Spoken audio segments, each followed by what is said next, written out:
විවයක් කරන්න ආවේ අම්මා හදපු සූප් එකක්.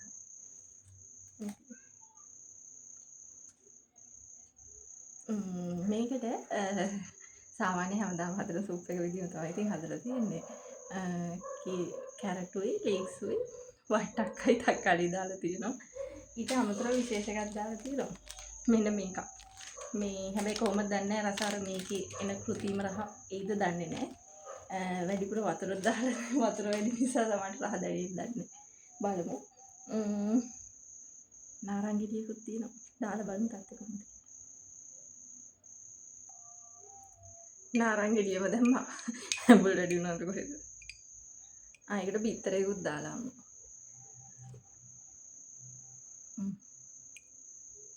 මෙහෙමයි අර කොත්තුමි මේ එකේ නර පොඩක් කෘත්‍රිම රහ දැනෙනවා වැඩි.